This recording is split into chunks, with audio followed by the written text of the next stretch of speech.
On this episode of Hustle Culture, we talk to Arnold Lawson, an incredibly knowledgeable individual who's just as interested in his daily work as a wedding videographer and director as he is in history and philosophy and just how to do life. So you'll see how we weave in and out of topics like how to know when to increase your rates as a creative to how important marriage should be in culture today. I only say this as an example of the different extremes of subject matter that you'll hear today that came across organically in a conversation. Look, I loved talking to Arnold, and I seriously hope you get at least a fraction of the value that I received talking to him, like I always receive when I talk to him while listening to this podcast. Enjoy. Even if I fail, I'm happy with it. There's just a confidence deep inside you. You know you're gonna make it out. It's time for you not to be scared. Welcome to Hustle Culture, man. Arnold, Yes. welcome to Hustle Culture, my Yes, friend. man. Thank you for having me. Dude, Thank you. Thank you so much for coming in. Hey. I'm excited to be here. I think I like what you've been doing a lot with this, and the fact that you've stayed in the pocket of creativity throughout the years that we've known each other, just staying in it and not letting anything that goes wrong bring down your empire of creativity. You've always been creative, so Bro, yeah. So we're starting the podcast with you being so nice to me. This is crazy. I appreciate it. Thank you so much. If you're listening and you're watching, you can hear his beautiful low voice. I think that's literally you're going to add a little bit more bass for me. No, bro, I need to lower it a little bit so my voice sounds just as good. You know what I mean? But no, man, for real. Thank you for coming on. Thank you. Well, before we get into it, I want to say something because I never say this in the podcast, but I'm going to start. Look, if you're watching on YouTube, which like 90% of the people who listen do, Yeah. Arnold, could you tell them to hit the like button and subscribe? Hey, please. Smashed. How do you say? Smash the like button. Smash the like button and please subscribe. Like, Subscribe. This is a lovely channel. Man, come on. Yeah, come on. You got to do subscribe. it. If gotta you're new, subscribe. you got to subscribe, or maybe just listen to this. If you're not new, you definitely got to subscribe. But anyways, You have to. that's it. I'm looking rugged today. I had a full production day. Wait. So if you want to click off and listen on Spotify, I understand. But yeah, man. So Arnold here. I mean, you guys listen to kind of the introduction. So if you don't know who he is yet, you need to go back and listen to that again because y'all be skipping through and that's horrible. But anyways, Arnold, we've known each other for like 4 years now. Yes. 5 Yes. years, something like that. Yes, has to be. Yeah, has to be. 4 or Yeah. 5 years now. And you're one of those people that I gotta say, like, so for context, let's just start it off.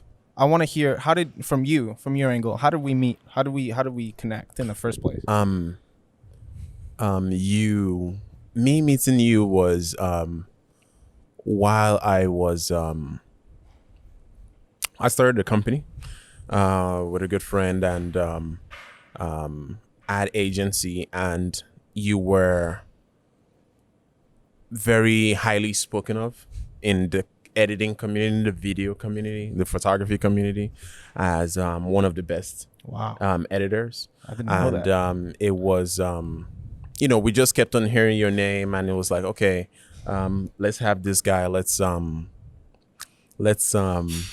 work through it and let's see how we can run this. And I think starting that whole company was one of the most fun experiences of my life, the best couple of days as far as like my career goes. Extremely experimental with the office, with the clients, new clients, managing new clients and all that kind of stuff. Good experience for sure. And obviously that's where we met too. Yeah. So that's how we met. Yeah, we met. met. I think it was awesome that people speak highly of me. I don't hear that, you know what I mean? But it feels good. It's true, yeah. I appreciate it. Yeah. And man, when I met you through your brother, I think. That's right. Because your brother's an editor, and he came out of one of our events at Yeah. Calvary Dallas, and it was fun. He's a great dude. He was on my other podcast that I stopped doing, so maybe I should bring him back on because Maybe. I feel bad. But so we met there, and man, Arnold, with our time there since at the company, one of the things that I cherished the most was learning firsthand from you, because you take a very directorial role in especially in that business. I don't know exactly when it comes to Premiere Photo, which we'll talk about more later, but when it came to that, just to give people kind of context. So basically the business that he had started with his friend, it was an agency, a startup agency, kind of what I do now, but it was based in commercial, a lot of lifestyle stuff, influencer stuff. It was really cool. It was fun to be a part of it. I came on for around a month to kind of feel things out, see how it was going. And so he directed most of the shoots. He kind of planned all the shoots. I shot it. I would usually be the primary cinematographer, and then Aaron would shoot as well, his brother. And he was the After Effects guy. Of course. He edited a lot. I edited. But that's kind of the role that we had, and I had a great time. Again, learning from that. I learned so much about like just directing people. I remember the shoot we did for Alto, the building. That's right. We did with the girl. That's right. Seeing how you work. It was just, that's from that season in my life. Learning from you. It's how to be like the highlight. So I appreciate the opportunity. That means a lot coming from you, because it's I mean, I believe in always, trying new things and just experimenting really. And that whole experience has helped me in so many ways in my current life today. I mean, lessons learned, ups and downs throughout that whole journey. Beautiful. It's beautiful, man. Well, I want to go into that because, the point of this podcast is, hustle culture. I really want to dive into the minds of young entrepreneurs, all entrepreneurs. And, so let's start there. I mean, what was the plan behind that business? Kind of, I'll start here. Running and starting an agency. What did you see? What did you struggle with? Because I probably can agree with 100% of it. But I think, me starting in the creative world as a whole, I have to start there because, first of all, I was born in Nigeria. Yeah. And then I moved here, and the philosophy is pretty much that you can achieve anything that you want to do. Yeah. So choose any department. Do you want to be an astronaut? Do you want to design cars? Do you want to make movies? What do you want to do? You can go ahead and do it here in America, and you can be successful as long as you're willing to, put the work in. You can be successful at it. Yeah. So, I mean, as a child, I'm a middle child. So me too. I was extremely introverted. Wow. And I've always had a love for cinema as a whole. Right. So I was like, cinema, anything in that realm would be good for me. So I went to school, and then I started doing wedding photography. That's where I started. And wedding photography was a lot of fun, but I needed something that I actually had a love for. So, and something that I could get paid more for, which is more important. It's real. Anyway. Yeah, that's the most important. Anyway, so I started doing wedding videography, and it was very easy. It was much easier for me than photography, at least. And with wedding videography, the starting point, I mean, it's a starting point like almost with anything. When you first start, it's going to be slow, and you have to do things that you might not really want to do, and this and that. And that's just how it was. And I guess at the time I wasn't 100% comfortable with that starting phase. Right. So I was like, let me experiment with this. Let me experiment with that. But what I figured out is, at least now my philosophy in life now is to experiment as much as possible at the beginning, so you know exactly where to invest your time. Because for me, I mean, if the idea is just to be heavily niched into a market and invest all your time, all your money in that market, and that's the way you're gonna, advance as much as possible. Pretty much. I mean, that's my theory to I mean, the theory, the philosophy, the general philosophy is, oh, don't put all your eggs in one basket. But my philosophy is put all your eggs in one basket, but you have to guard that basket with your life. Like you have to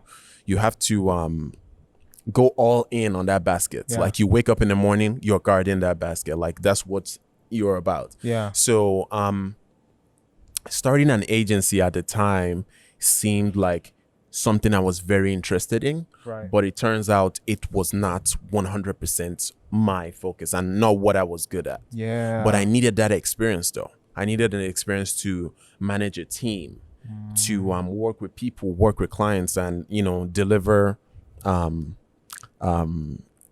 their expectations pretty Yeah, much. yeah. So that was what that phase was. Yeah. But getting out of that phase and going 100% into weddings now, which is the phase I'm in now, it's amazing that everything that I've been through the past 7 years in this whole creative journey Yeah. has been worth it, because it has all helped me in this wedding journey now. So yeah. Yeah, I know I'm Christian, so in the course. Bible, it says you got to taste and see, right? You taste and see different things, and that's exactly what you're saying. I think that experimenting is kind of, everyone has to do it, because your philosophy of putting all your eggs in one basket and guard it, Yeah. it's beautiful. I love guard it with your life, because if you do everything at a minimal pace, how everyone tells you to do, Yeah. you're never gonna make it. You know, Diversifying, yeah. that's what a job is for. You know what I mean? But if you want to be an entrepreneur and you want to build your own thing, there's no point in doing that. But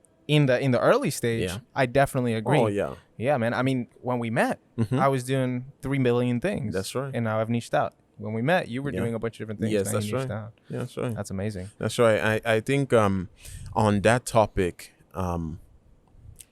it is everything in life now for me is based on skin in the game, which is a concept formed by Nicholas Nassim Taleb.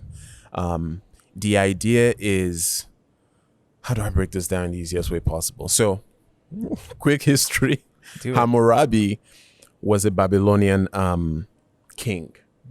And he was the one that created the Hammurabi laws. An example would be an eye for an eye. You know the phrase an eye for an eye? Yeah. So that's one of his laws, for example. Got you. So Hammurabi created a law that perfectly defines skin in the game. The idea being, if you are an architect or you're a builder and I hire you to build my home for me, and I pay you in full, you build a beautiful home, and I start living in the home with my family, and one night the house collapsed down and one of my kids die. Wow. Under Hammurabi law, one of your kids has to be sentenced to death, or you have to be sentenced to death, because you built the house. Yeah. And I paid you to build the house. Yeah. So under that law, you have to be accountable for everything that you do. You have to, if you build this chair, you have to 100% make sure this chair is going to hold me.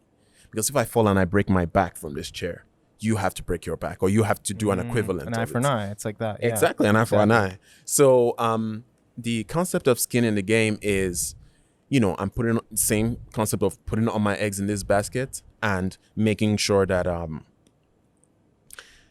I am delivering the best product possible in this basket. That's just the basis of Yeah. it. And if I don't, my reputation is on the line. Wow.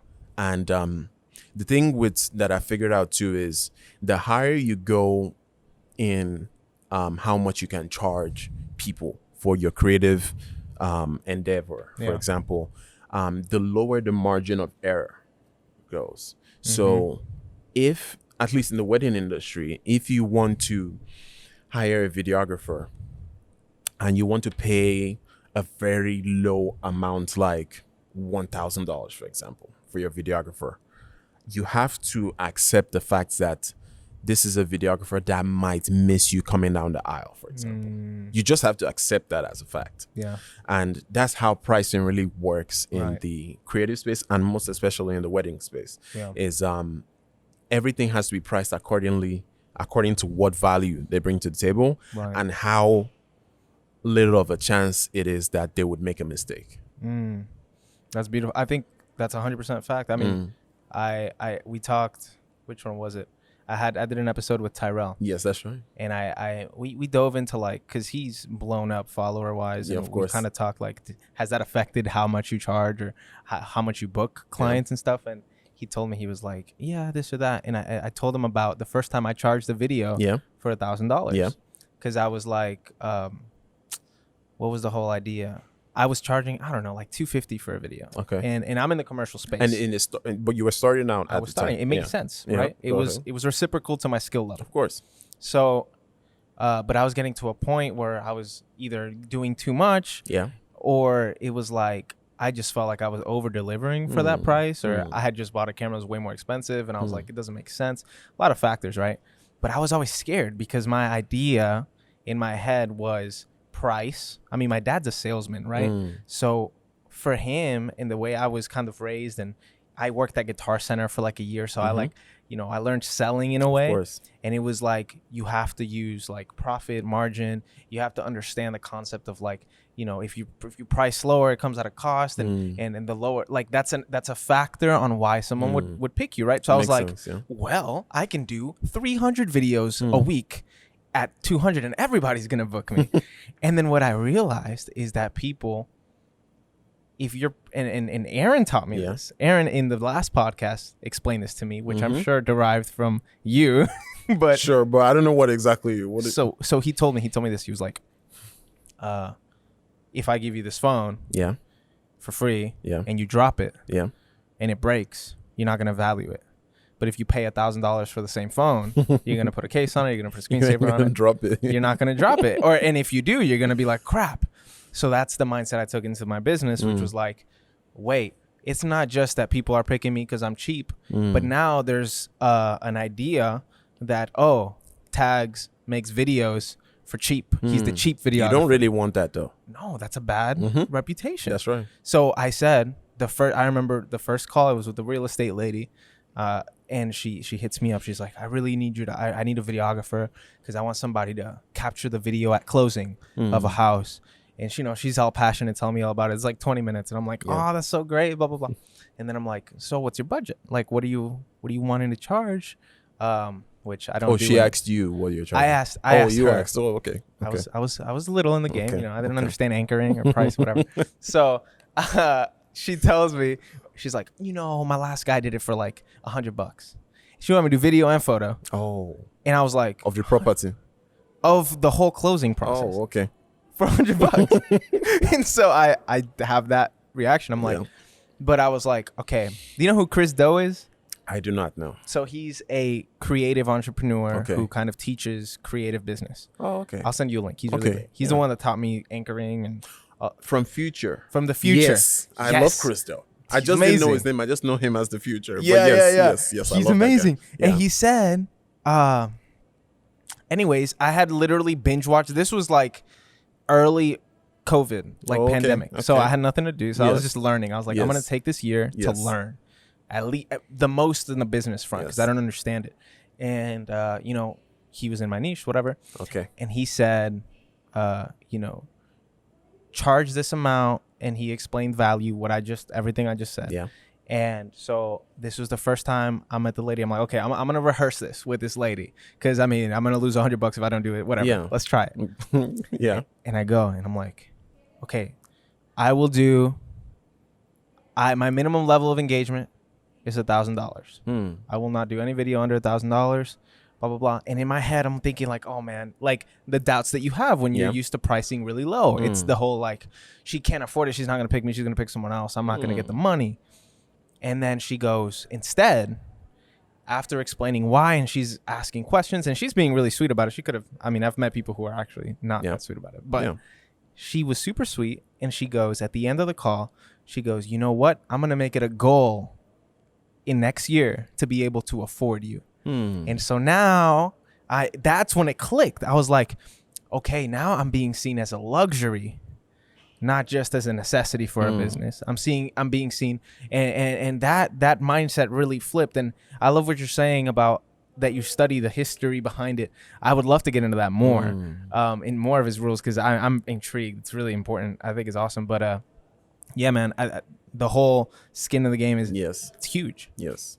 What else, man? I'm curious. What It's else is huge. What are some other I things? like from that it? you mentioned the future, because they're a very important channel for all creatives. If you're creative, I you need to encourage go. anyone to watch their videos, and just, I would say, what he pretty much teaches is, first of all, value, and he teaches the best position to be in a negotiation, which is how do I put this? It's a position where you can walk away. Like, if she offered you that $100 and you needed that $100, she's in control of the negotiation. Wow. So his whole theory too is to pretty much always be in a position creatively where you know how much it truly takes to create this logo. You know how much it really takes to create this video or the closing photo, like you were saying. You know how much it takes. Yeah. You know it's gonna take you time to drive there, and all the years of experience that you're gonna all push into this work. Pablo Picasso was in New York City, and he drew he had an illustration he was drawing on a napkin. He was at a restaurant or a dinner place or something like that, and a woman passed by and she was like, "Oh man, that is really nice. Can you give it to me?" And he was like, "Oh no, I'm gonna sell it to you." And then she said, "How much would you sell it to me?" And she was expecting him to say something like, "Oh, just give me $5 or $10 and I'll give it to you." And because she didn't know who he was, Right. So he said $60,000. And she was like, $60,000 because you took 5 minutes to draw this thing on this piece of paper? Yeah. And he was like, it didn't take me 5 minutes to make this drawing. It took me 60 years to make this drawing, because Pablo Picasso has been painting for a long time. Right. It's the same way you have been putting in work in the creative industry for a long time. Who's going to pay for that? Right. Because the experience that you have, no one else has that exact same experience. They have, I mean, you want to pay $100, then you're gonna have to hire somebody that just picked up a camera, pretty much, Yeah. to get value. And are you really gonna get value from that if the person is learning on the job, on your house? So it's like that's part of it. And the best position is just to be comfortable enough financially and creatively to say, "Oh yeah, I'm fine. Like, we don't have to do this." Yeah. Like, he does these scenarios, The role the plays. role Oh plays. my God. And I love watching those videos, because he's like, "Oh yeah, I mean, we don't have to do this logo, we don't have to do this, right? Like, Yeah. I can recommend people that would charge $100 if that's what you want, but I mean, you don't have to work with Trinity Tags company. Right. You can. I have recommendations. I know people that are just starting out that would love to do this work for $100, but as far as getting me and my quality for $100, no, I'm sorry. Yeah. I'm sorry, that's not gonna happen. Dude, So that's his position, and I love that position. it's amazing. It makes sense. I think, he always says, what can you do to position yourself as an expert in a field? Kind of like it's exactly what you said, the niching down in one place. Yeah. Part of why I did this is psychologically, and like, look, if you're a business owner, podcast? yeah, Yeah. the podcast, if you're a potential client, like, just click off. All right. But when you're doing something like this, Yeah. it creates it positions you in a different place, right? Because now, this guy has a podcast talking about business. He must Okay. know business. I'm 22. I don't know anything. You know what I mean? So, but this podcast is positioning me in a different place. It may Okay. not be like, I'm not on Forbes or anything, and I'm not claiming to be, but it does change the perspective of how people look at me. The way you portray yourself on social media will change the way people look at you. Your following changes the way people look, even if it's not a true metric. It does. And these things, that's what so one of the things Chris says, how can you position yourself as an expert? It's those things. Yes. And I think it's huge. But I have a question for you. You're an established videographer in the wedding That's right. industry. You do it. That's your thing. You're amazing at it. Thank you. have beautiful work. If you haven't checked it out, do it. It's Premiere Photo. Yes. FOTE, not Yeah. PHOTE. That's right. And I have a question for the up and coming creative, who's just whatever they do. It doesn't matter. I don't think it's just to video. Yeah. But for pricing, this is a question I always want to bring up because it's important. when did you know that you had to level up your pricing? What are some factors that people can look at, or some signs that they should price higher or lower? That's a good question. I have to think about this one. So, well, there are many factors that go into pricing. Right. There are many factors. You want to, depending on what you value. Some people value quantity. Some people value quality. You need to decide where you're going to stand. In the wedding industry, at least, I know people that shoot 100 weddings a year for $1,500 each. Yeah. So at the end of the year, they end up making $150,000. I know people in the wedding industry that shoot 30 weddings a year at $5,000 each. He ends up making the same $150,000 a year. Now, I know people that shoot 5 weddings a year at $30,000 each and end up making $150,000. So when you say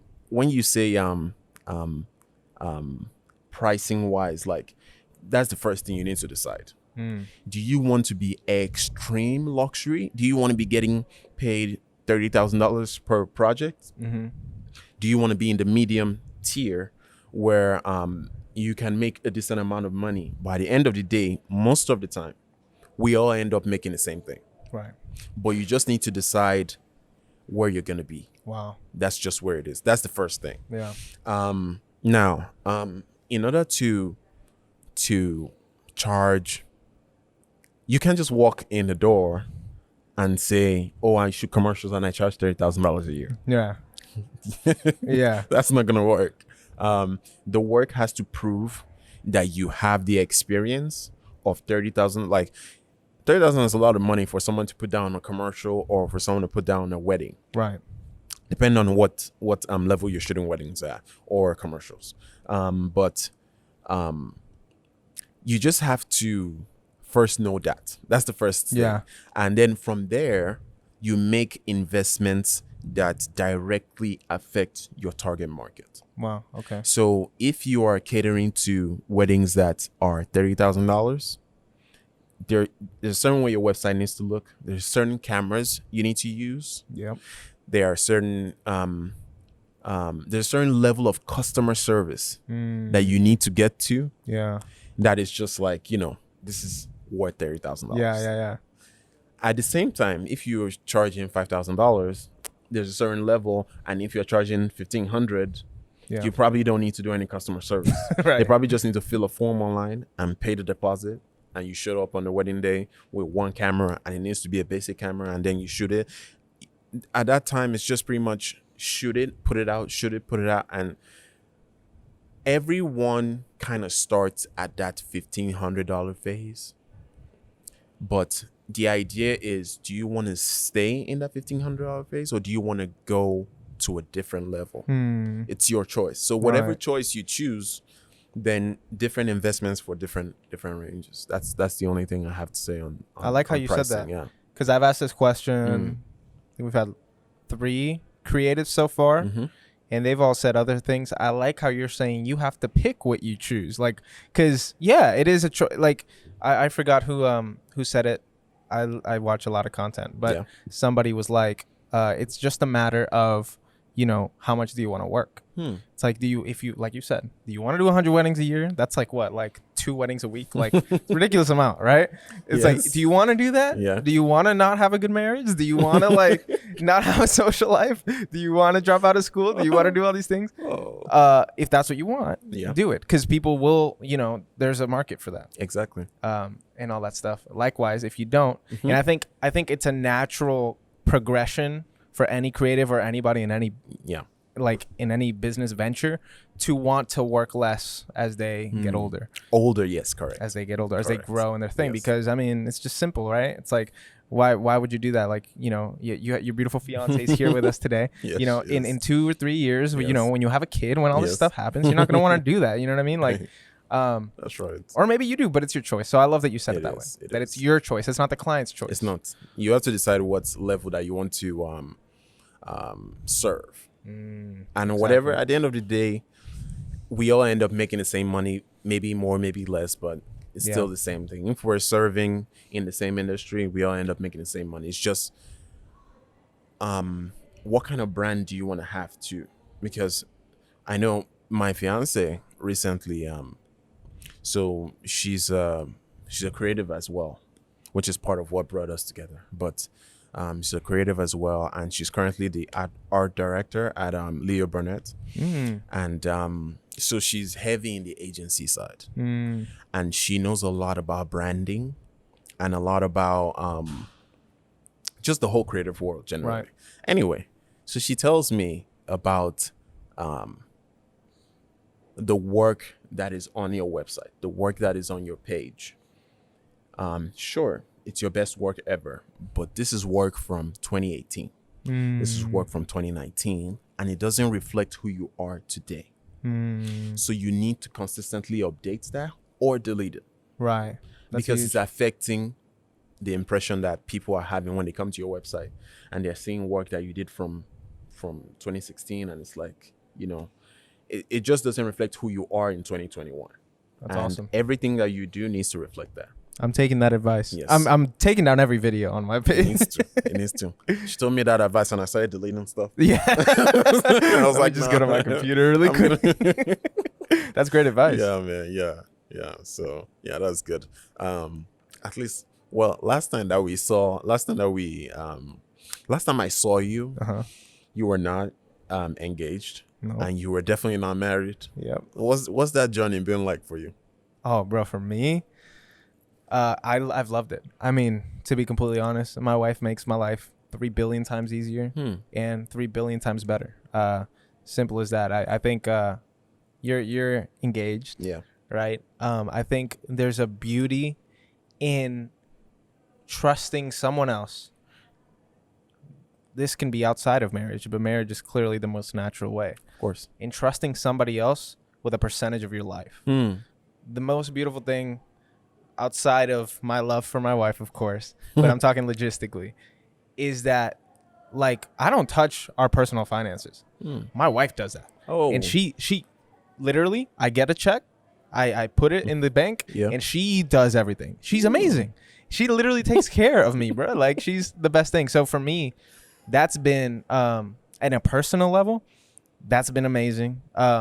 Outside of that, the journey, of course, getting engaged. I mean, it's a beautiful journey. I mean, you're in the wedding industry. Oh, Like, yeah. it's the best. I think, unfortunately, one of the things we never did, we never got a video, Okay. like a wedding video Oh, guy. okay. But you got photography, right? We got a photographer. Yep.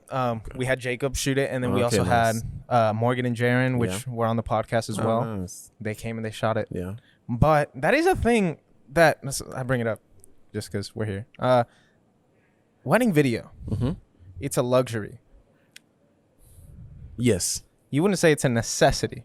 I would say it's a necessity for Okay. today. Now, it probably wasn't a necessity in 2010, Okay. but in 2021, what I'm finding out, at least with my clients, is they care a lot about legacy. Yeah. So at your wedding, for example, first of all, it's a once in a lifetime thing. Right. At least it's supposed to be. Yeah. And oh man, okay, so it's supposed to be, and the speeches that were given that day by your best man, Sylvia's maid of honor, Sylvia's parents, your sister, Yeah.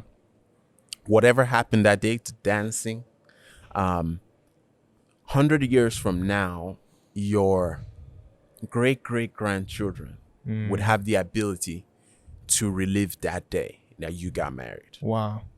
So that's where the Wow. legacy comes in. For example, if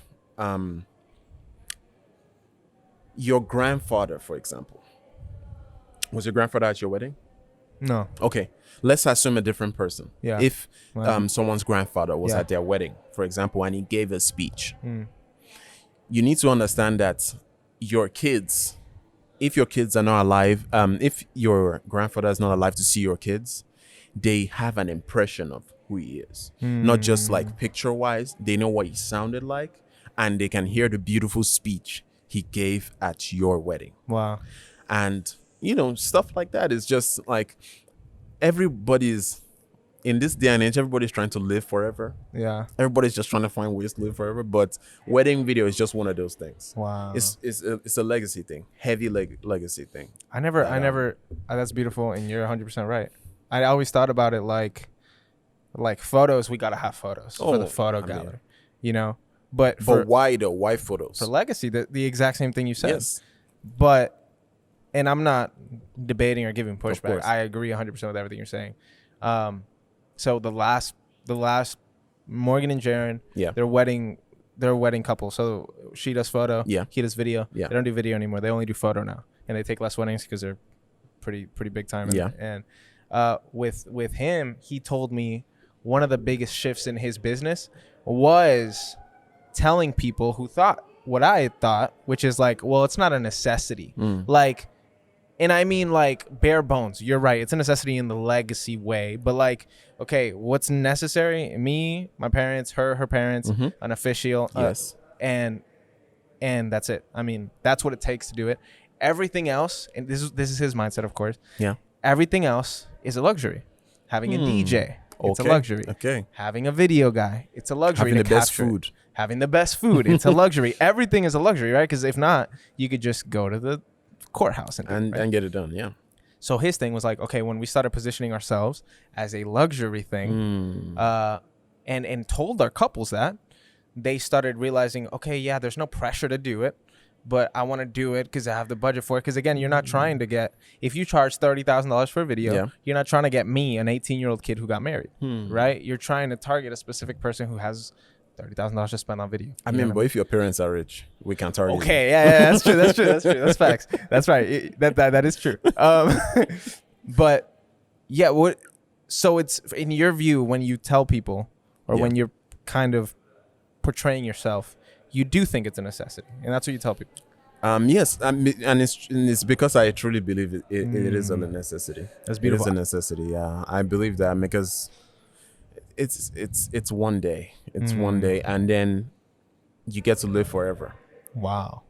in audio and in motion, Wow. which is what makes it different than photography. It's Right. motion. Like you get to know how he spoke and if he had a stammer. And there's so many details that you can pick from just by hearing somebody speak. Like Right. my kids are gonna watch me speak on this podcast, for example, and they're gonna know how daddy was when he was 25 years old, for example. Yeah. Yeah. So that's a special thing for me. That's Yeah. beautiful. Yeah. And the way you say it too, you're passionate about it. Yeah. That's why it works. And I want to talk about that a little bit because, this is, I don't want to just stick on like necessary details on like creative stuff. We'll talk about it, but more like mindset. I love talking about kind of, and you do too. You taught me a lot of that by just being around you. But, passion is something that is, in my opinion, the most important thing in anything you do, because let's think for an agency, right? I tested the waters a couple years ago. Starting Trinity Ties Consecration has been a thing for like 4 years. Yes. It's established in 2021, Yeah. January LLC created. I realized I want to do this. I'm passionate about it. But I had to test the waters first, like you said, do everything. I was young. Before you invest, yeah. Exactly. So if I wouldn't have felt the passion for it, I wouldn't have done it. What is your take on passion? Do you think it's a necessary thing for what you got to do, or is it like, nah, you just got to grind? Like, what's your whole thing on like passion in general? I think you can do whatever, but if you go the grind route, if you don't have any love for making music, for example, you don't have any love of musical instruments, you don't have any love for the production of music, you don't have any love for how people dance to music, then the grind becomes harder as the days go by. because then because there are going to be tough times in your life. There'll be emotional tough times, psychological tough times, physical tough times, emotional tough times, financial tough times. So it's like, how do you pull through on those days where you're not 100%? Because on those days, sometimes it's only your love and your passion for music that's going to make you wake up and, start producing music, for example. Right. Like in anything that Malcolm Gladwell has a theory of 10,000 hours in his Outliers book. I'm His reading that theory, book right now. Oh, yeah. I'm in the prequel. I literally just read the prequel. I'm super It's a early. beautiful book. Yeah, beautiful yeah. book. But it's the idea is you have to dedicate 10,000 hours in anything that you want to do to be a true master of that craft. And a master is pretty much somebody that is so good at it that he can teach it to the next generation or to the next person that wants to learn it, pretty much. 10,000 hours. So while you're building those 10,000 hours, you are going through a marriage. If you have kids, you're going to go through that. You're going through, God forbid, bankruptcy. Right. You're going through, God forbid, a death in a family. Like there's so many things that go on in somebody's life.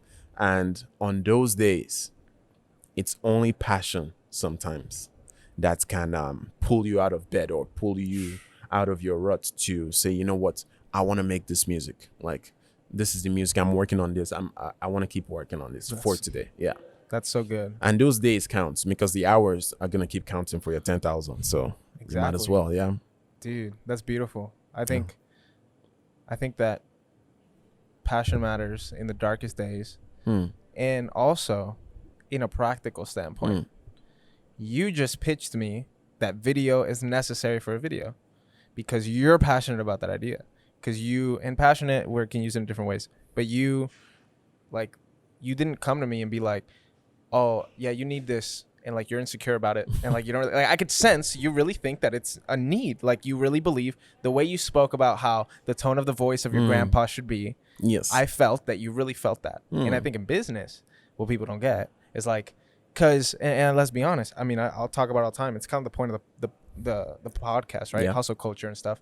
It's very easy to listen to a Gary Vee, which I love, and I'm not bashing I don't know anybody else in the space, but people like that who are just like entrepreneurs, hustle, grind, which I'm for. But it could be very easy to feel like I don't know, like they're just doing it for the money, or like they're just, maybe some of them even have that messaging that it's like, you just got to make money.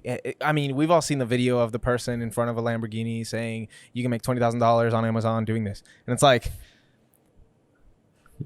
that sucks. And two, I can smell that. I can see that video and be like, yo, this guy who just told me that he made $20,000 doesn't look happy. He has money, but he's not passionate about it. And when you say something with passion, and when you actually truly love what you're saying and believe what you're saying, that affects you business-wise. That affects how people, at least in my personal life, again, everything I say is my lens. But of course, I've pitched something to a client, not being sure of, is this really for them, just pitching it or just upselling or just whatever. And I feel like they sensed it. When I pitch something with passion and like with really, people feel that from people. Like, and I don't know. I just feel like if you're not really passionate about whatever you're doing, you're like, or you're selling, or you're serving, you're giving to other people, people can smell that. And that's why if you're not passionate about something, you can grind as much as you want, but I don't think you're going to get far, just in a sense of people are going to feel that from you. So even if, let's say you are at some level of success, there's always going to be a cap because people are going to know. People are going to feel, oh, this guy's just doing it for the money, or, oh, this guy's just doing it because it looks cool, or because it makes it, etc. But yeah, I mean, have you ever felt that before, like from a client? Yes, because I believe that in order to run a business long term, a very important component, and this is what I've come to learn with my years in the creative world, at least, is integrity goes a long way. as far as like integrity being saying what you say, meaning what you say pretty much, and Right. being a man of your word. Because if I am a mechanic, for example, and I fix your car and I did not fix it 100%, you're not going to recommend me to your fiance. You're not going to recommend me to your friends. Like, hey, when their car breaks down, it's like, oh yeah, go to Arnold, man. He's a great mechanic. Yeah. You're not going to do that because I did not take care of you. Wow.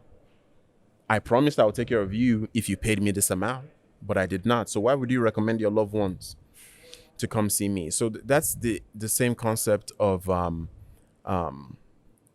anything really. Like you talk about the get rich quick schemes, and it's like, my theory in that is, if you play stupid games, you win stupid prizes pretty much. Because if the get rich quick scheme is not, you're not going to get rich off it. It's just somebody else that's trying to get rich off you, your quick dime. Because you're going, like, there are actual people that pay for these classes, but once the guy gets rich off you, he's going to get off. Right. The real person that you should take advice from is somebody that has nothing to gain financially from giving that advice. Because except they just want to, you know, improve their their reputation in whatever industry they're in. Yeah. That's the only advice that you should take. Somebody that says, for me to tell you this, pay me $100. Most of the time it's not. Yeah. It's not. Yeah. So that's something It's you not look for Oh yes. when you're learning from somebody. Integrity, and the person needs to have skin in the game. The person must have been through what I'm about to go through for at least more than 10 years, at least. Wow. For me Yeah. to listen to what you got to say. Yeah. Like, I mean, mentorship is a very important thing. Like, mentorship is like, you know how you set your GPS, and your GPS is like, you know, when you make a wrong turn, it reroutes you. That's exactly what mentorship is like. Wow. Hey, keep going north on this road, and then you're gonna see this, and you're gonna see this, and you're gonna see this. Don't get distracted by that. The same way, at least I tell people not to get too deep into the equipment world, like new cameras. Like, I understand you're experimenting, but once that experiment is over, you need to decide which camera you're sticking with.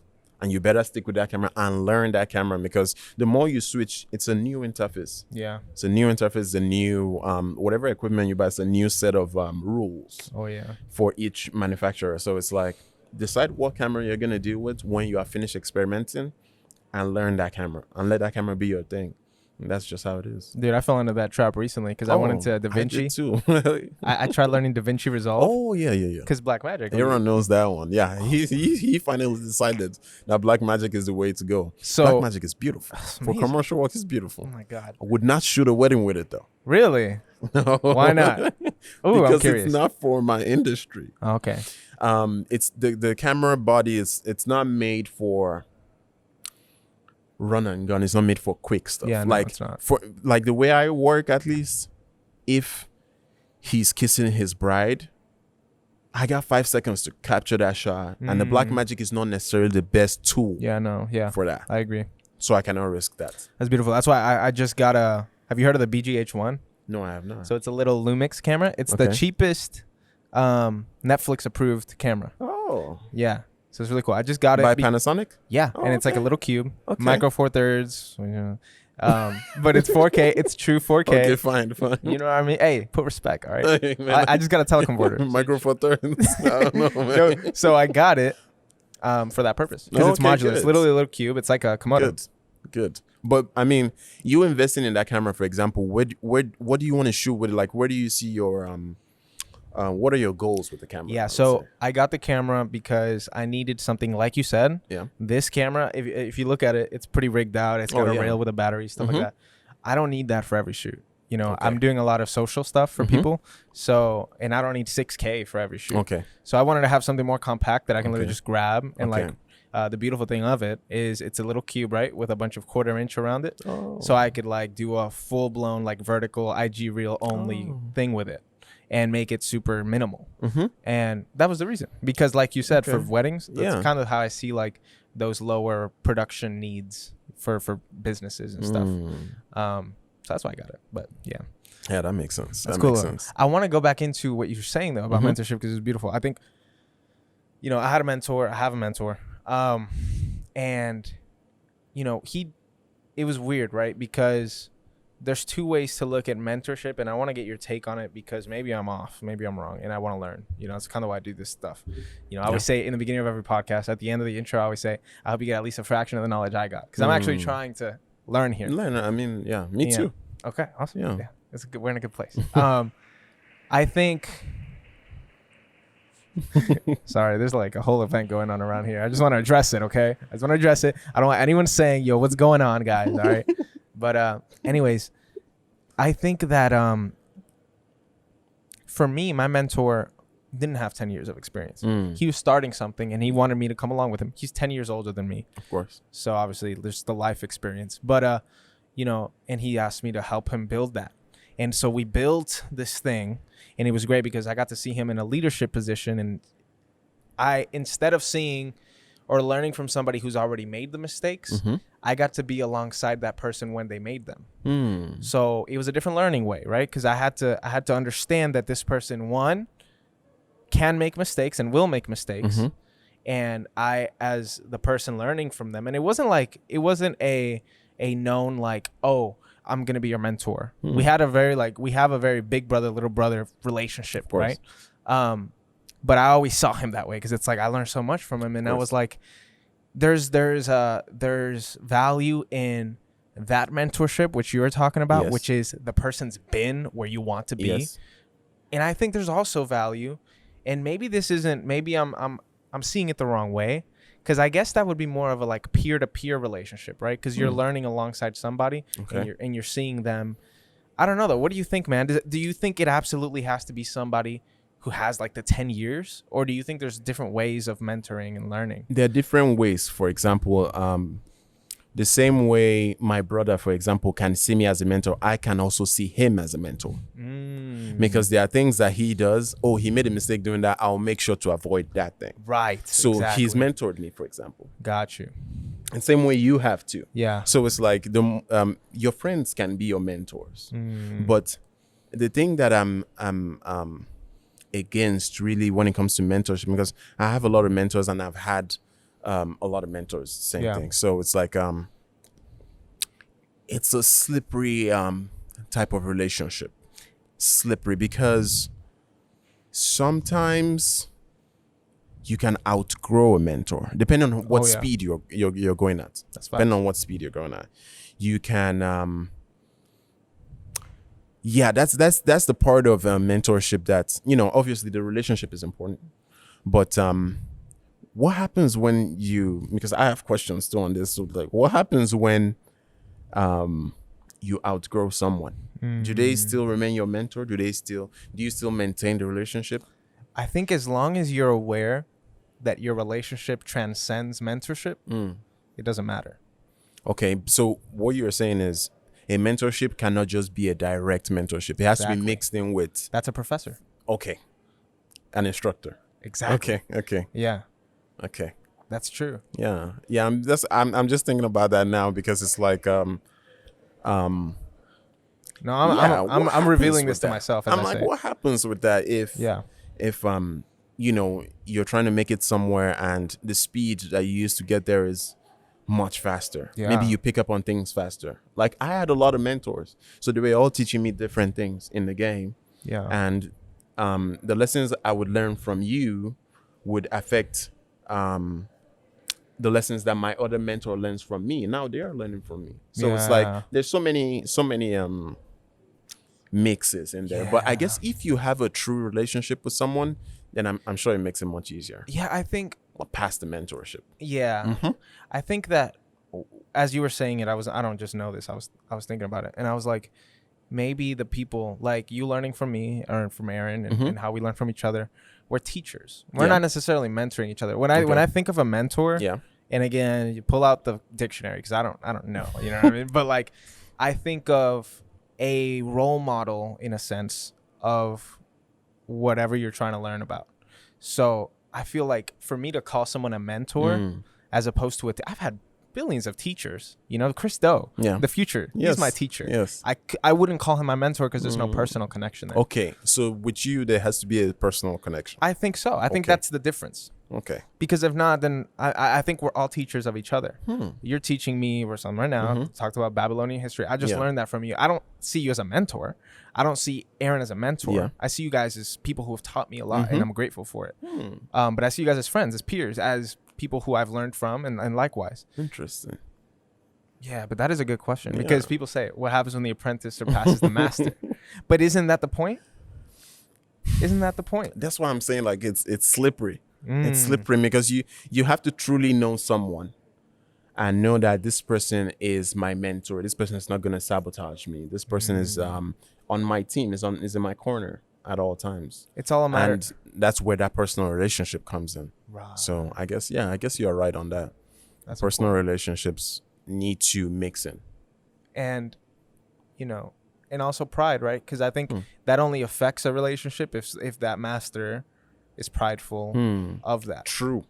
Right? Because if you like, bro, like anytime you win or Aaron wins, I'm winning. Like I'm Yes, pumped. I'm like, exactly. hell yeah! Like this guy just did this. This is sick. It's because I try not to get proud, you Yes. know, and that's something that isn't. I mean, how old are you, Arnold? 25. 25. Yeah. In our generation, Yeah. we didn't learn, or I think it's not a key main point. Humbleness is just a cute Instagram caption nowadays. Like it's not like a way to live. Everybody's thinking about followers, growth, gaining this, being the successful. I mean, you know, running a business. What's the point? To be at the top of your thing. That's what matters. But I don't think anybody talks about. That's why, I mean, as an adult, you have to take responsibilities for the things that you don't have in your life. So, for example, you like, you have to find tools that keep you humble. Wow. Like some people find that tool in the church, for example. They use the scripture Yeah. to keep them humble. That's just what it is. Like my like for me at least, when I was looking for a workout to do, something that would keep me healthy, I wasn't just looking for something that would build my muscle or give me better cardio. I was looking for something that would teach me something that I don't already know. Wow. Something about life, something about humility, like you mentioned. And I found that in martial arts pretty much. Wow. Yeah. And jiu-jitsu specifically. Oh, you're a jiu-jitsu guy. I am a Awesome. jiu-jitsu guy. Sheesh. I love jiu-jitsu. That's Anyway, that's You listen to Rogan, don't you? you listen to Rogan, don't you? I know you. I love Joe Rogan. I love Joe Rogan. He's amazing. Anyway, but yes, Yeah. so jiu-jitsu was a tool for me. Because I get my ass whooped every day. Right. So it's like You have to be humble. You have to. Yeah. By women too. Yeah. Yeah. Yeah. So it's like, What's that like? Man, it's rough. The first few times Aaron just started it. Oh, And bro. he's I need just a starting vlog it, of him in jiu-jitsu, bro. Aaron, if Man, you that watch would be a thing, man. You should bring. Oh yes, that would invite be so me, much I'll fun. go, bro. I That don't would be care. so much fun. That would be so much That'd fun. be Man. hilarious. Yeah, because it's at the beginning. Well, there are a lot of life lessons in it, Right. but the most important thing there is learning how to respect your opponent in anything that you are in life, pretty much. Your opponent could be your next bill that's coming up that you cannot pay. Your opponent could be a pandemic. Because what happens in a fight is, well, not a fight, but I mean in a training scenario, Okay. for example, is if you don't have respect for me, and maybe there's a takedown or something and you are on the ground, there's like a 3 to 5 second space where you are in disbelief. Like, am I on the ground right now? Did I just get knocked out? Did I just fall on this? Like, and those 3 to 5 seconds matter a lot in a fight. Wow. That's why you need to have respect for whoever you're fighting against. And jiu-jitsu is definitely built on that. But okay, that's theory in respect to a pandemic, for example. We as creatives, I mean, I know a lot of my friends in this space have quit, sold their gear, sold their studios, they have quit the game because the pandemic has pushed them out of the game. I would say they were not, some of them did not have respect for what a pandemic can do to financially to a business. That's real. Yeah. You have to have respect for your opponent. Yeah. Like, because when the pandemic hit, I had about maybe 15 weddings booked in the year. All of them were just like, oh, one by one, email by email, phone call by phone call. Hey, Arnold, yeah, we have to postpone till 2021. We have to postpone 2022, 2023. Like, that's what's gonna have to happen now, because with this pandemic, we don't know what's gonna happen. Right. And immediately I started seeing signs of that. I was like, this is definitely not gonna surprise me. So immediately I have to go straight into hibernation. I have to stop. I have to cut funds. I have to I don't want to be in a position where the pandemic punches me and I'm on the ground and I'm like, I can't believe I just got punched. Yeah. And I'm knocked out on the ground right now. I want to be on the ground and get back up and ready to go again. And that's exactly what jiu-jitsu taught me for, like, that's like a really practical, That's so amazing. practical Analogy. Yes, analogy Yeah. for what it does. Because back to your point of, humility, you have to put your head down. When I do my work, for example, and I send my work out to a bride, and the bride is like, oh man, this is the I just got a text from Noble's sister. I shot her wedding last weekend, and she keeps sending me these texts every day, like, oh, Arnold, I love this video. I can't stop. I've watched it about 100 times. I have laughed. I have cried. My husband can't stop watching him. The whole family is happy, this, that. Every time somebody compliments my work, it goes in this ear and it comes out the other ear. I don't even pay any attention to it. Wow. Like, I don't, because the moment I start believing that I am good, that's the moment I stop improving. I need to immediately, like, I mean, even now, like, you telling me, hey man, his wedding videos are good. I'm like, okay, sure. Like, okay, we're going to move on from that, because I'm not going to accept that. I'm not going to accept you telling me my wedding video was good, regardless of how high I get in the game. I'm not going to accept that I'm good. I'm just not, because then I'm going to actually start believing it. And that's where improvement stops. And I don't want improvement to stop. I want to keep evolving. I want to keep on trying new things in that space. And I it's want the, to keep. it's the humility Oh, that yes. keeps you there. Oh yes. Wow. Oh yes, 100%. I Yeah. think that's what it is. So I have to always stay in that pocket. Also, with that in mind, which is why I compliment you a lot in this creative space, because the concept of anti-fragility is, there are people that when they get hit with hard times, they quit. There are people that are resilient too, that have grit. So when they get hit with hard times, they're injured, but they get back up. And now the concept of anti-fragility are people that get hit with hard times. Not only do they get back up, but they're getting back up with even more creative ideas on how to beat whatever knocked them down before, and how to even get bigger. Just putting yourself in a position to benefit from any kind of chaos that happens, which is part of the respect that I have for you too, because any bad thing that has happened in your life, it did not put you out of this game. Like, you're here doing a podcast, you're running your agency. Nothing so far has put you out of the game. So you to me are anti-fragile. Wow. Thank you. Yeah. For now, at least. For now. We don't know what's gonna hit We you, but never God know. forbid, God forbid. That's But, why, like you said, but one I'm ear saying- out the other, because who knows, bro? Tomorrow I might feel saying- away and I just I'm quit saying- everything. I'm saying you have to put yourself in a position to benefit from chaos. So bad things happen. A pandemic just happened, wiped out almost all of us. Almost wiped out all the creatives. Yeah. It's like, oh, all these people that are like, oh man, yeah, I sold my camera, bro. I don't shoot photography no more. But you love the game. But he wasn't resilient enough. He wasn't anti-fragile enough, and he couldn't survive it. And I think I think I love the concept of anti-fragility. Mhm. I love that. I think that the why behind it, there's a lot of things, right? There's a lot of things that will keep you from breaking when you get hit. Yes. Right? There is the preparation for it, what you said, the respect for your opponent. Oh, yes. And I want to go back to that because there's a difference between respect and fear. That's important. And I want to go back to it. But on this topic, I think that there's that factor, which is preparedness. Yes. You know, I feel like, again, anything happens. I think I'm prepared to fail because I know that if I fail, I'm going to learn. And if I learn, I'm going to get better. Right? It's that whole thing. And then there's the passion. Everything's come back in my life, in life in general. I think that life is about passion and love. Because when you have both of them, you can't lose.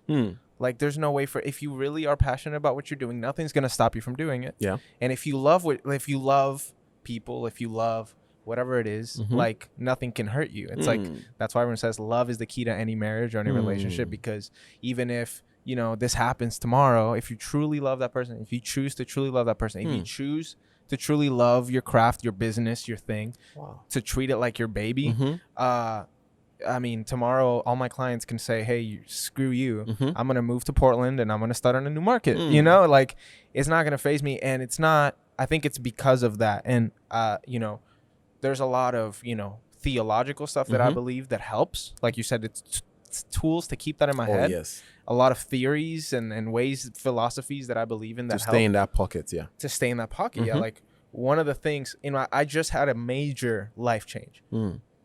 Like literally this last Thursday. And, you know, I could have chosen to see that as a knockdown.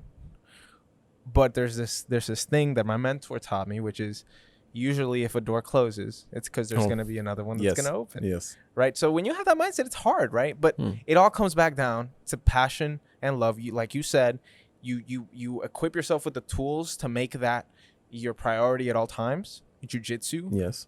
Religion, whatever it is that you believe that will help you. I think those are the two most powerful ones. Your I won't say religion, your belief system, Okay. and your practice, like your practical things that you can do. But you also have to have the right people in your corner, like your wife, for example. Facts. That's one of the most important things, to be honest, because my uncle told me straight up, he said, the worst thing that a man can do in his life is marry the wrong person. Like that's like marrying the wrong person literally affects every aspect of your life. It'll mess you up. And he told me that, he said, yo, like if you are in a relationship and this is somebody that you are sure, because you know what relationship you are in. Yeah. If you know this is not a relationship that is going to make you be the best version of Arnold, this is not somebody to marry. Yep. And everything that you just mentioned about love and everything, you wouldn't be saying this if Sylvia wasn't in that same corner. Or facts. Even if she did not believe in it, she respects you enough to keep quiet and not bring your house of cards down. It's like, oh, yeah. It's like, yeah. Or if anything, then she's supporting you. She's behind you on everything you do, and she does her own thing, and that's just what it is. Like I'm grateful that I found that in someone, and immediately I found that, I was like, yeah, it's different. It's like it'll change yeah. your life Oh, yeah. because yeah, man. I mean, you're doing life with this person. Friendships are cool, but there's a wall yes, that you always hit. I mean, family, my brothers and sisters. yes, There's a wall. yes. There's a limit to that. But in a marriage, there's not. The walls are broken down, and if you do it right, I think it's the most powerful tool. Again, let's talk about this again. Things that people don't talk about in 2021. People don't talk about. People talk about what's the divorce rate in young people? What's this or that? And I'm like, okay, but like, what about the other percentage that's like thriving because of it? Thank you. I wouldn't be here if it wasn't for her. Like 100%. What just happened to me, the first thing she told me was like, oh, cool, you get to build your business more. And I was like, yeah, but this just, you know, I had the 3 to 5 second, you know, I just got took down thing. And I was like, wow. And then she was like, that was her first thought. That optimism. Bro. And that gets me going every day. And I agree. And man, I think let's go back to I love the jiu-jitsu analogy because I'm unaware at all about it. respecting your opponent. Yes. What do you mean by that in a practical sense? Well- That you respect them enough to know that they can hurt you?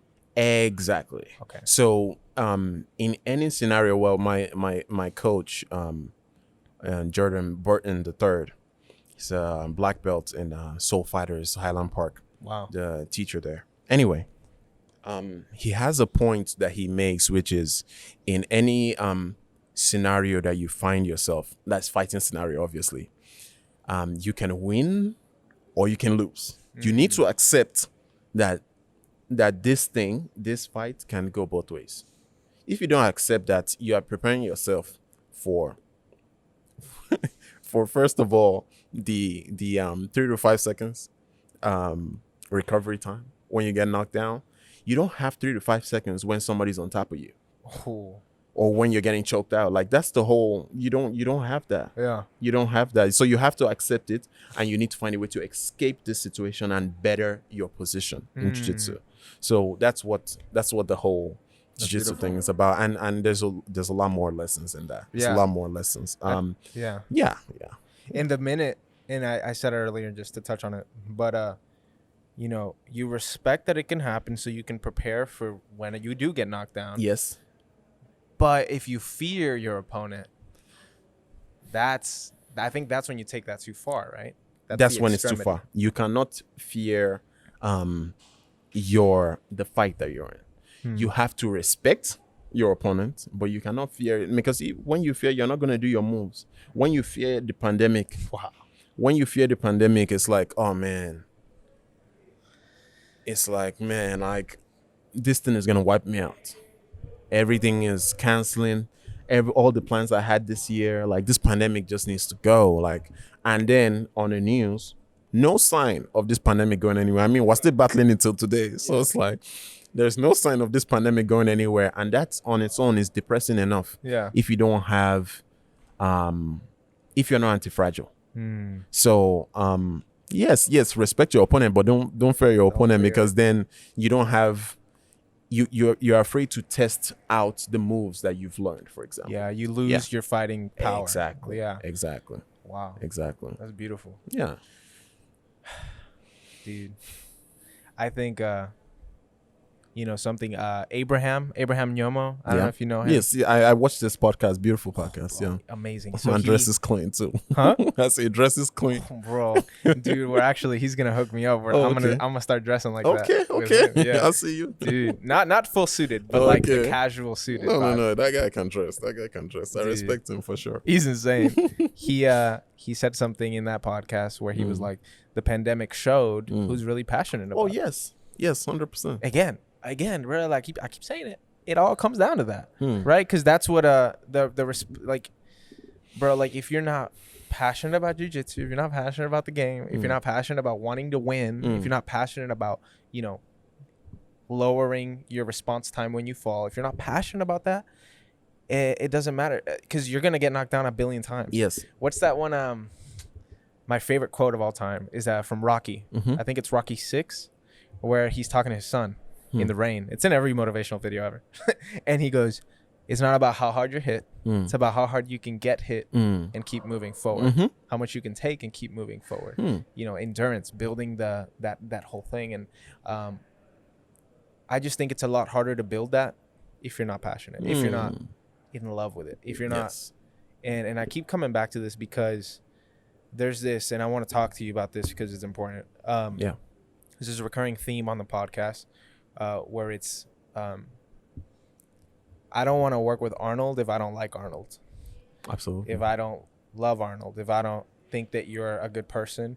And so I always say, like, this is where the love comes in, right? It's if someone doesn't, like, you can be the cleanest, you could be the best videographer in the planet, but if you're an asshole, I don't want to work with you, bro. Like, why would I work with you when I can work with somebody who's maybe like 80% as good as you, but he's a really nice person and he's really nice to work with and he's amazing and I can trust him to do it.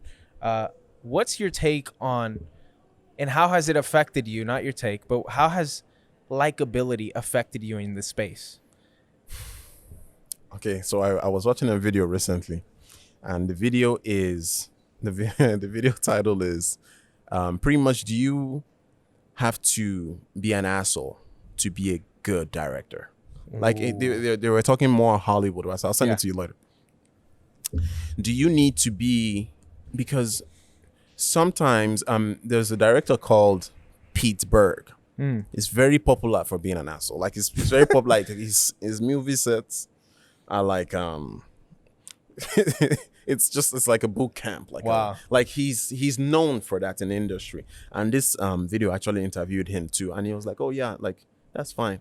Like he's a man of integrity in the sense that if he says he wants to shoot a good movie, he's gonna shoot a good movie. But the problem is he might get abusive every once in a while. He might push an actor to limits every once in a while, but he gets the job done. So that's the problem on that side. Yeah. But likability as a whole, extremely important, especially when it comes to collaboration. Like, I mean, you're a videographer too. So if I did not like you and someone hit me up and they're like, hey man, I'm trying to shoot this commercial for this brand. And I'm like, oh man, I don't shoot commercials. I'm a wedding videographer, but I know a guy. I wouldn't tell the person I know a guy if I did not like who you are, or if I did not even respect your work to start with. Yeah. So if I did not respect your work, or I did not like your character, or how, especially if you're not somebody that has high integrity, like you're not a man of your word. Like maybe we've worked in the past and you said you would do something, you never did it. Yeah. I'm like, I want to recommend Tags, but in the past, he has shown me that he's not truly a man of integrity. He's not a man of his word. So I cannot bet on Tags. So I would recommend somebody else just because of that. Right. So being likable, it's it's gonna help exponentially in the future, I would say. Growth wise. Yes. Do I 100%. like this person? Yeah, that's huge. It's an important factor. And I think a lot of people, there's a culture in the creative world, where you complain about clients, right? It's like I don't know if you see it. I definitely see it all the time, and I share them sometimes because it's funny. But it's like I saw this one. And it was like the client that pays you that wants to pay you $100 for a video, and it's like a long text. When you send a video, and then it's like the client that paid you $10,000, and it's like, cool, thank you. This is beautiful. Thank you. Bye bye. And it's like, but there's this culture of like dissing the client and seeing them as like this burden that you have to deal with in the creative world. And I just think that only applies to the people who aren't good people. Like, don't get me wrong, there's bad clients. I'm not gonna obviously, but I think partly it says more about the creative because they're not in the place that they want to be. Exactly. They're not in the place they wanted to be. Yeah. Because I will give you an example in my personal life. Like, as a photographer before, did not have passion, full passion. Like, you probably even have more passion for photography than I do. I care about photography. Like, I respect the medium, but I don't love it enough. I don't have passion for it to wake up in the morning and say, I'm going to shoot photographs. Like, there are people that do that, and those people are always going to get the job done. Right. Okay, so if I already hate what I do, and then somebody like a client is trying to critique my work, trying to tell me, oh, this picture is too dark. It's like, no, it's perfectly exposed. That's what perfect exposure looks like. It's just dark on that side because I'm trying to create contrast. I'm an artist. But they don't they don't understand that, obviously, but it could be that, it could be any small thing the client says. Because I am not passionate about photography, it's always gonna sound like, man, I hate these clients. They're always doing this. They always, because I don't have passion for it. Yeah. I don't have passion for it. And obviously I loved 100% of my photography world, my photography clients at the time I was shooting it, but I just always saw that. And you're right in that too, because people were like, man, I did this and this client was mad about it, or they were complaining about it. It's because you're not 100% a photographer. Wow. And you don't have true love for photography. I mean, you respect photography and you shoot great photographs, but because someone said they give you a little bit of critique, you're taking it too personal. Like, that's a sign for the creative. Yeah, exactly. Because if you truly love it, you'll accept the criticism and you'll fix it. And if anything, maybe the client is wrong, get their job done, you move on to the next one, and the next one might be better. Who Yeah. knows? Yeah. So, that's what it is. It all surrounds the passion for me. Exactly. Yeah, I think yeah. also for creatives listening to this, which Yeah. I'm sure most who are listening are, Yeah. I think client handling and relation, again, I think I'm going to say it one more time. It's all about passion and love, right? When people, like, the truth is we live in an industry that is a service industry. We are serving another person. Yeah. And if you're caught up on your Instagram feed, if you're caught up on your money, if you're caught up on, well, you need to make sure that it looks like this, and you're not worried about how can I make the client the happiest I can make them, Yeah. you're gonna hate your life. You're gonna be that person who complains.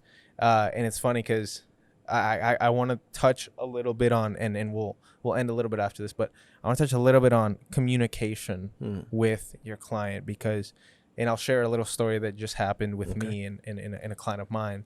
I got booked to do a project, and we did it, and then we shot it. Everything shot, and this client, again, there's a lot of things.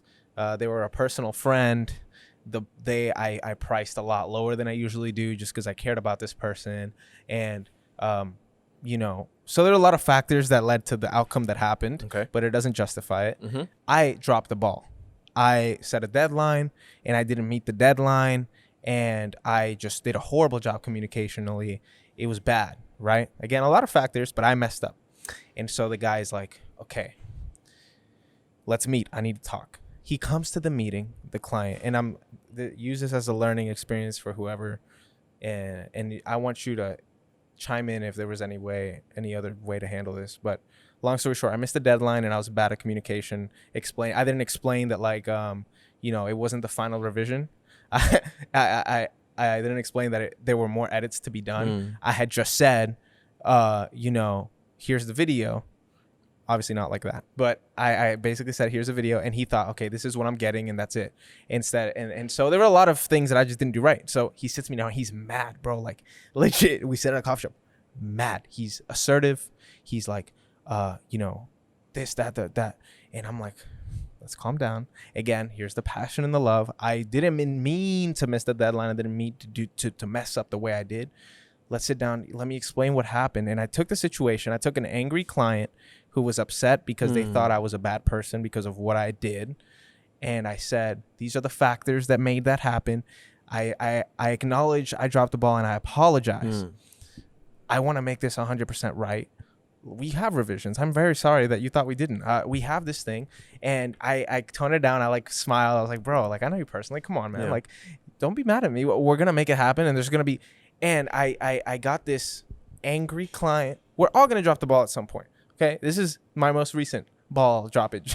And I was like, I think I handled it correctly, because I think not even when you mess up, when there's a hot, when there's tension in any relationship, I think it's important to understand the best ways to relieve it, because tension just creates more miscommunication, frustration. And the truth is, if you're a videographer, you're going to have relationship problems with everybody. There's going to be things that pop up. But I went and I told him, I was like, this, that. We're happy. I'm working on these edits for him.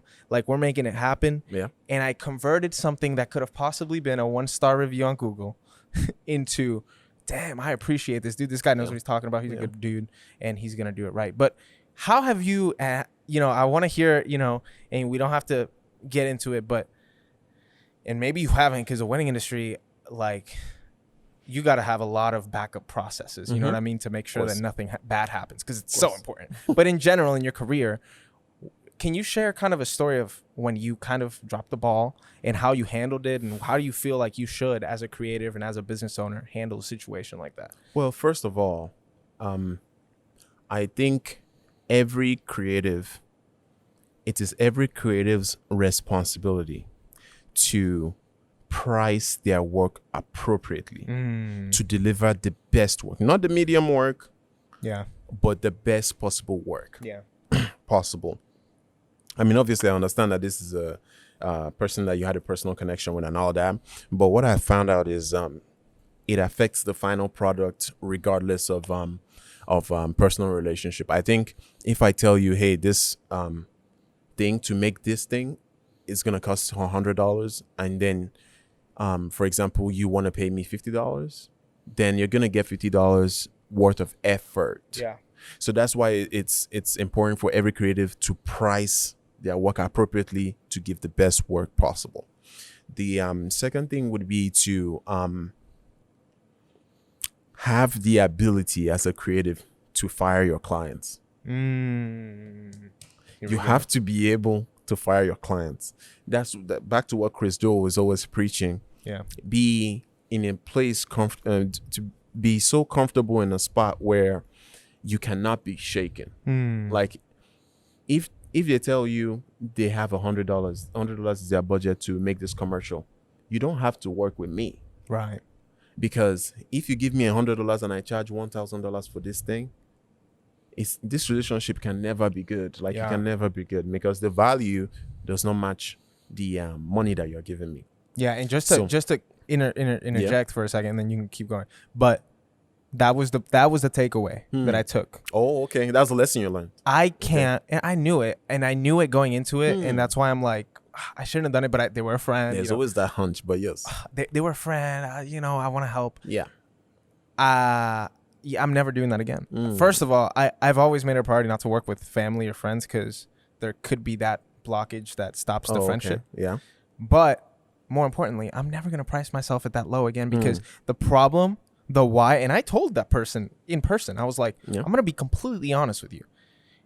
I just didn't prioritize this project because financially it didn't make sense. There was a lot of things. The takeaway is, like you said, I should have fired the client as soon as they came to me. I should have been like, I'm just not the person for you. But I can recommend someone. I can recommend my friends. That's what it is. Exactly. That's what I'm saying. Like, because it's important too that you've already learned that lesson so quick, because I think we all have those hunches at the beginning of each project or each inquiry. Yeah. That like this, it might not end up well. Might not end up well.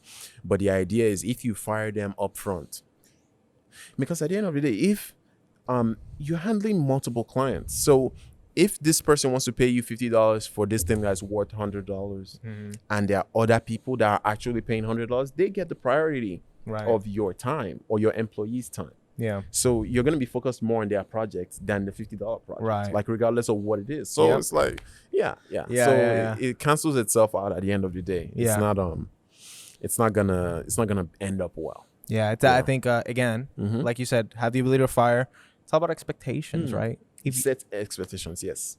Exactly. Yes. Because if I would have set the correct, that's where I messed up. Now I've done projects like this before. I've done for family members where it's like, I'll do a video for you, but understand that I'm doing it for less or I'm doing it for free because you're my homie. You got to understand, you can't set a deadline. I'm gonna finish it when I do, and I'm like setting expectations like so I can't fail. Setting yourself up for failure. Like, I set myself up for failure with that thing that I dropped the ball on. But it's a lesson learned, though. I mean, exactly. It's a tough lesson, but at least you'll learn it.